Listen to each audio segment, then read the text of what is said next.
Hello, my name is Tony Beers, and this is Movie Grades. And just like the movies, we play out our last scene.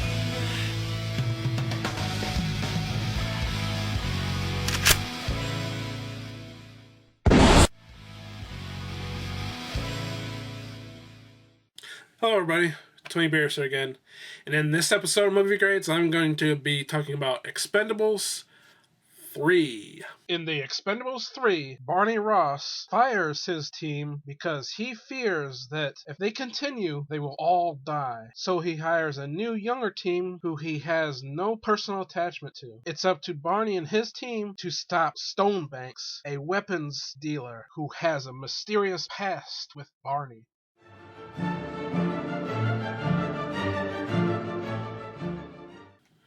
First, I'm going to be talking about the good of the movie, and thankfully there is a lot of good things about this movie.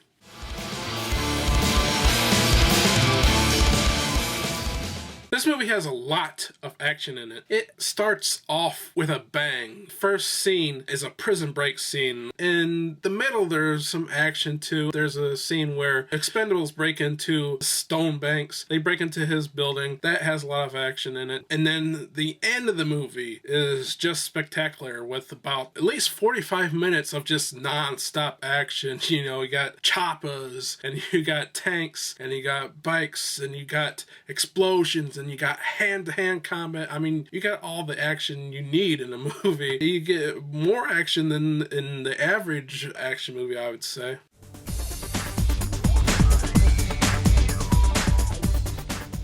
Now, I'd be lying if I said all the actors are good in this movie, so I'll talk about the bad actors later, but for now, I'll talk about the ones who stood out to me as being good, and those were like Wesley Snipes. Wesley Snipes is really good in this movie. He's just being broken out of prison, so he's kind of a little bit crazy, but that works well for him. And speaking of crazy, you know, there's Antonio Banderas, who his character is crazy, or I should say energetic. He keeps the energy of this movie going because he's just so excited all the time, and it also adds to the humor of the movie. Honestly, he's not really that funny, but they try, you know, and that's how they try with Antonio Banderas, making his character so energetic and talkative. He's the one that talks all the time. They're always telling him to shut up. So, you know, Antonio Banderas is actually really good in this movie. And then there's Kelsey Grammer, who he's not the real action guy in this movie, but he's in this movie as friends with Stallone's character, and he sets him up with all the new members of his team. So that's his role in this movie. And there's some scenes with him and Stallone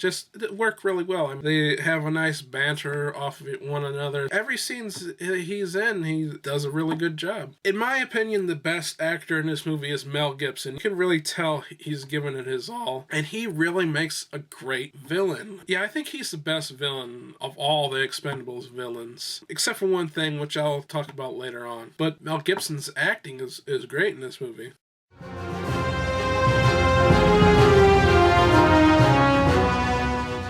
Now, the story is really good in this movie. It's not, you know, a fantastic story. It's not even really new or anything like that. It's actually very cliche, but what they do with it is very good. For example, this time around they're playing up the old versus new angle to it. You know, the old members versus the new members, and they have good points on both sides. I mean, okay, there's a great example of this is when Stallone takes his new team to, like I said before, break into Stonebanks' building. And Stallone didn't really have a plan for this, you know, he just kind of like, you know, go in with guns blazing and just take it over. That's pretty much what he planned to do.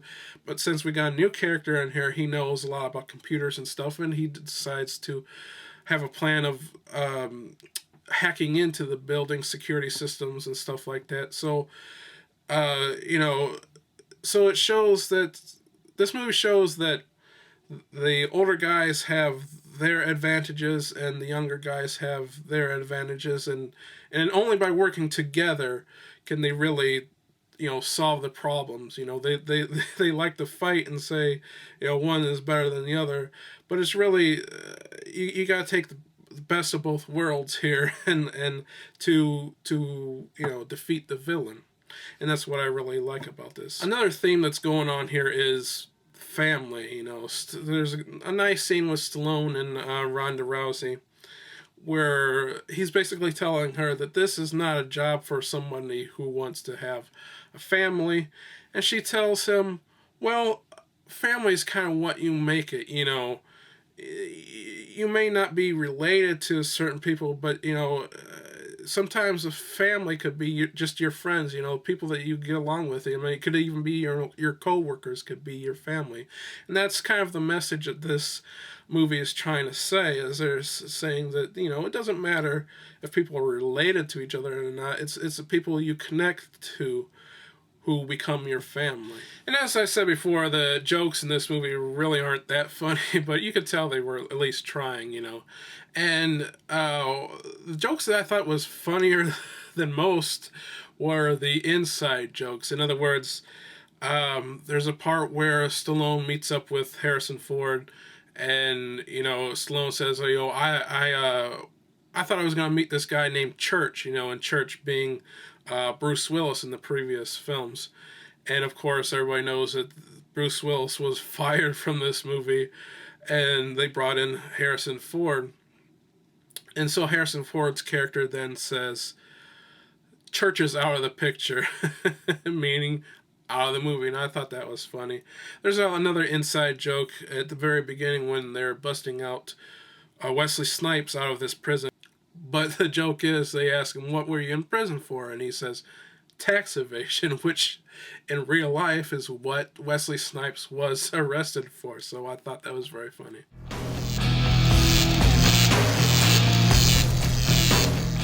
And the special effects in this movie, special effects are decent, I have to say. I mean, they aren't great or anything, but they serve their purpose. But I will praise the film for having a lot of practical special effects. What you see is pretty much what you get in this movie. You're seeing actual stunts being done, and I have to give it credit for that. Now, on to the bad.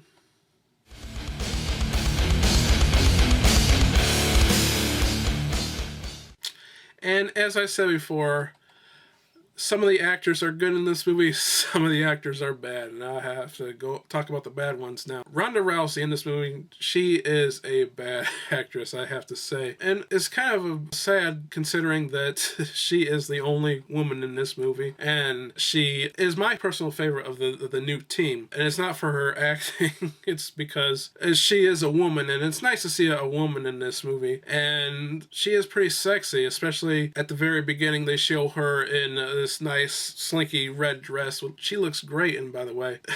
And she's actually a pretty good fighter. They have a few moments to show her fighting skills, and she does very well, but the acting, not so much. The rest of the new team, I didn't like a whole lot. I can't say that I liked any of them. Like I said, Ronda Rousey is the one I liked the most, but the rest of them, again, they didn't really add much of anything. Some are better actors than others. Like, there's two guys in there that kind of legitimate actors. And then Ronda Rousey and then this other guy, I'm sorry, I forget his name, who's just, they're fighters. So it's understandable that they ain't the best actors. The other two actors, they're okay. I just didn't like their characters. And they didn't really bring a whole lot to the movie as far as acting's concerned. So, yeah, most of this new team I didn't like, What can I say? Randy Couture returns for a third time, and he's just lucky to be in this movie. He really is, because he is a bad actor, and as far as the action goes, he doesn't really contribute a whole lot to this movie as far as that either. He's pretty much wasted throughout this whole movie, as he was in the other two Expendables movies. There's a point in the movie where Terry Crews gets taken out for a big chunk of the movie, and that's sad because I think he is a better actor and he brings a lot of personality to his role, where Randy Couture is nothing. Jet Li, who I almost forgot to mention that he is wasted in this movie. He's in this for like 2 seconds, but I've heard he had medical problems or something like that.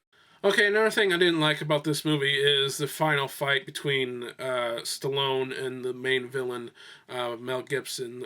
Stonebanks, I believe his character's name is. Anyway, what I didn't like it is it was short and it wasn't very impressive. It wasn't very well choreographed at all, and I don't know, it just wasn't good. Like I said before, I think Mel Gibson is the best acted villain in all these Expendable movies. As far as that goes, but he is like the worst fighter. Well, maybe not the worst. I think I think what's his name, Roberts, I forget his first name, didn't do a whole lot in the first Expendables movie as far as action goes. So yeah, the best action villain in this movie franchise has to be easily Jean-Claude Van Damme. He had the best fight scenes in as a villain in all these movies. Uh, and Mel Gibson is the best as far as acting goes. So whatever your preference is for a villain. Okay, now for what I want to see from this franchise. I hope it continues. I hope it gets a fourth, fifth, sixth, and just keeps on. I would like to see teams. Not just one team, but more teams, and especially villain teams. That's one thing I think this franchise is lacking, is every single movie they have one main villain. They might have a secondary villain or something, or a third tier villain, but the main villain is the main threat. And I prefer like a whole team of villain. We got a team of Expendables. We should have a team of villains, and I think that would be awesome if we could have a team fight. What I'm saying? Someone to counter the other good guy. I think I would love to see something like that. I don't know who else they could get. I'd love to see Jackie Chan. I've heard rumors that he wants to join, and I'd love to see him. I think he'd be great. So for my final grade, I gave the first Expendables movies, expendable movie. I gave The Expendables a B. I gave Expendables 2 a B plus. And this one, I think this is a little bit less than Expendables 2. It might be better than Expendables. I don't know. I'm thinking somewhere in between a B minus or C plus. I think I'll give this a B minus. It's still a great movie. It's one of those movies that it's definitely not for everybody. Be warned that if you didn't like the first two, there's no way you're gonna like this one. So yeah, that's you have to be a certain type of person or in a certain mood to really enjoy this movie, and I did. So that's why I gave it B minus. So. My name is Tony Beers, and I'll see you next time. Toxic Pop has a new Facebook page. Like it to see pictures and keep informed about our upcoming events and videos. A link is in the description. Go to www.facebook.com/toxicpop1.